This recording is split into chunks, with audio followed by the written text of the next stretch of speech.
السلام عليكم، اهلا بيكم في فيديو جديد. فيديو النهارده حلو قوي، فيه 4 وصفات سهله وسريعه علشان الصيف والحر. طبعا مش حابين نقف في المطبخ كتير في الحر ده. هنبدا بقى ان شاء الله كده، بسم الله. مع اول وصفه معانا هنا الاجنحه. هنجيب الاجنحه بتاعتنا، ده كيلو من الاجنحه، هنغسله كويس قوي بملح وليمون ونشطفه ونصفيه. هنعمل بقى الخلطه، ايه التتبيله بتاعتنا اللي هنحطها على الاجنحه عشان ندخلها الفرن. معانا هنا معلقه من هريسه الشطه، والبديل ليها طبعا معلقه من الصلصه، معلقه من الصويا صوص، والبديل ليها معلقه من الخل. تمام كده. هننزل بقى بالتوابل بتاعتنا، ملح وفلفل اسود، ومعلقه صغيره بصل بودر، معلقه صغيره توم بودر، معلقه بابريكا، ومعلقه من بهارات الفراخ. تمام كده. وبعد كده هنجيب حوالي ربع كوبايه من اللبن الرايب. لو مش متاح عندك هتعملي زي كده، هتجيبي ربع كوبايه من اللبن وتحطي عليها خل، فهيروب معاكي ويديكي نفس النتيجه بتاعت الزبادي او اللبن الرايب لو مش متاحين عندك. تمام كده. هنقلب بقى وندوق الطعم كده، التمليح يعني بتاعها مظبوط. وهنبتدي ناخد الاجنحه بتاعتنا اللي احنا مصفينها كويس قوي. لازم اي طيور انت هتتبليها لازم تكوني مصفيها كويس قوي من الميه بتاعت الغسيل بتاعتها عشان تشرب معاكي التتبيل. هنبتدي ندعك الاجنحه كويس قوي كده زي ما انت شايفه عشان تشرب من التتبيله بتاعتنا. وبعد كده انا مش فاكره قلت لكم على الزيت ولا لا. الزيت مهم جدا في التتبيله. وبعد كده هنبتدي نقلب الاجنحه كويس قوي زي ما انتم شايفين. وهنبتدي بقى، لو انت عندك شبكه هتجيب الشبكه بتاعتك. طبعا يستحب ان انت تسيبيها يعني ساعتين كده في التتبيله. انا هنا كنت مستعجله فجبت الصينيه بتاعتي وبدات ادهنها بالزيت. لو انت ما عندكيش شبكه هتحطي عليها، تعملي زي كده في الصينيه تدهنيها دهنه حلوه. لو عندك الشبكه هتحطي الاجنحه على الشبكه وتدخليها الفرن طبعا، ويكون تحتها صينيه، هتطلع معاكي زي المشويه بالظبط. انا بقى جبت هنا القالب بتاعي وبدات ارص الاجنحه. وطبعا نحاول ما نحطش فوق بعض، لازم يكونوا كده بعاد عن بعض وجنب بعض زي ما انت شايفه عشان يديك النتيجه اللي انت شفتيها في اول الفيديو. تبقى الاجنحه مشويه وفيها طعم الشوى وتبقى متحمره واخده لون جميل. لكن لو رصيتيهم فوق بعض مش هيديكي اللون الحلو ده ولا هتبقى طعمها زي المشويه. تمام كده. في الوقت ده عبال الاجنحه ما تستوي في الفرن هتاخد ربع ساعه على اعلى درجه حراره عندك. هنعمل بقى الصوص اللي احنا هندهن بيه الاجنحه.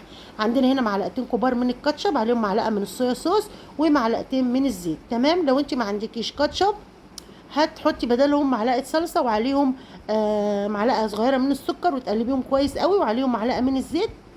هيديكي نفس النتيجة بالظبط دي. أول ما تخرج الأجنحة من الفرن زي ما شفنا كده بنطلعها بقى من الصينية بتاعتنا ونبتدي ندهنها بالصوص الجميل دوت زي ما انت شايفة كده. وشكلها بيبقى حلو قوي. تقدري تعملي معاها طبعا شوية مكرونة بالصلصة، هتبقى في منتهى الجمال وأكلة سريعة وسهلة وخفيفة كمان في الحر ده.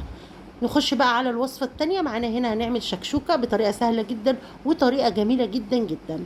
ناس كتير شافتها وعجبت بيها وطلبتها مني، فأنا حبيت اوريها لكم الطريقه دي عامله ازاي. جبنا بقى الصينيه بتاعتنا وحطينا كده شويه من الزيت وبدانا ننزل.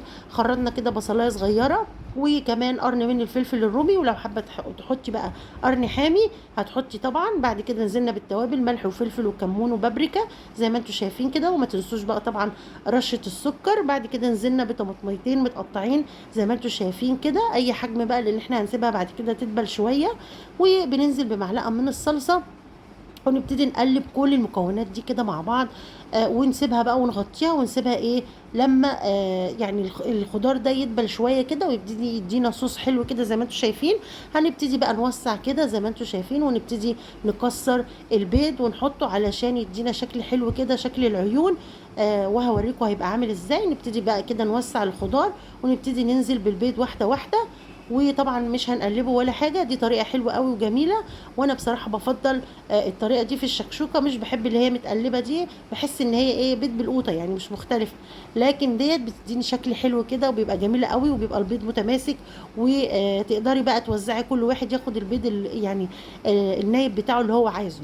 بتحطي بقى كميه البيض اللي انت عايزاها وتسيبيها وتغطيها كده دقيقتين 3، بتستوي معاكي، بتطلع معاكي بالشكل ده. هتعرفي ازاي ان هي استوت؟ بتخبطي كده بالمعلقه فوق البيضه من فوق، اول ما تلاقيها متماسكه خلاص بتعرفي ان هي استوت وبقت مية مية. وطبعا بنعمل بقى معاها بطاطس محمره والعيش، وبتبقى اكله في منتهى الجمال. نخش بقى على الوصفه اللي بعديها، الكشري المصري. انا بعمله بطريقه سهله جدا، خليكي معايا هنشوف هنعمله ازاي. معانا هنا مقدار من المكرونه. بتعملي طبعا كميات الايه على حسب عدد الاسره عندك. انا عندي هنا الكميه دي كميه تكفي ال3 افراد، تقدري تعملي نفس الكميه دي لو انت عندك عدد نفس الافراد بتاعتي. تمام كده. جبنا مقدار من البصل حوالي بصلتين، رشين عليهم رشه ملح، وطبعا كنا مقطعينهم زي ما انتم شايفين جوانح كده، وجبنا كميه حلوه من الزيت، وبدانا نحمر البصل لحد ما وصل معانا للون الجميل ده، من غير دقيق ولا نشا ولا اي حاجه، يتحمر معاكي في منتهى الجمال. هتطلعيه طبعا على مصفى، ما تطلعوش على ورق مناديل عشان ما يطراش معاكي. طبعا سلقنا المكرونه، هنبتدي بقى نعمل العدس بتاعنا. جبنا هنا شويه من الزيت اللي احنا حمرنا فيه البصله، وبدانا ننزل بشويه من الكمون والملح، وحطينا العدس ابو جبه بتاعنا اللي احنا غاسلينه وشاطفينه كويس قوي طبعا منقيينه، وقلبناه شويه في الزيت والبصل والملح والكمون، وحطينا له حوالي نص كوبايه من الميه. احنا مش عايزينه يتسلق سلق جامد قوي، لان طبعا العدس المستورد ده ما بياخدش وقت، لان احنا لسه هنضيفه على الرز. بعد كده هنبتدي نعمل الرز بتاعنا بقى. حطينا مقدار طبعا من الزيت اللي احنا حمرنا فيه البصله، لازم تستخدموا الزيت اللي انت حمرته فيه البصله، فطبعا بتحطوا كميه وفيره في الاول علشان ده اللي هنستخدمه في الكشري كله. حطينا شويه وبدانا ننزل بالشعريه وكمان مقدار من الرز، وبدانا خدنا طبعا العدس بعد ما استوى نص سلقه، ما بياخدش وقت خالص، حوالي 7 دقايق، ونزلنا بيه كمان على الرز والشعريه، وبدأنا نتبله بقى بالملح والكمون. وبعد كده هنضيف طبعا مقدار الميه على قد الرز. عندك هنا المكرونه كانت حوالي 300 جرام، الرز هنا كان حوالي نص كوبايه من الشعريه ونص كوبايه وكوبايه من الرز، والعدس كان حوالي نص كوبايه. تمام كده. وبدأنا نسيبهم بقى لما يتشربوا عبال ما نعمل الصلصه بتاعتنا. جبنا بقى طبعا شويه من الزيت طبعا اللي احنا حمرنا في البصله، لان هو دوت اللي هيخلي طعم الكشري في منتهى الجمال. ونزلنا بقى بفص توم كده، وبعدين نزلنا عليهم بشويه من معلقتين كبار من الصلصه، ومعلقه من هريسه الشطه، وكمان ما تنسوش طبعا نقطتين كده او معلقه صغيره من الخل. وبعد كده حطينا ملح وكمون، ونزلنا عليهم بشفشق طماطم مضروبه في كده، وسبناهم بقى لما يتسبكوا مع بعض زي ما انتم شايفين. هنعمل مع بعض بقى الدقه بتاعت الكشري.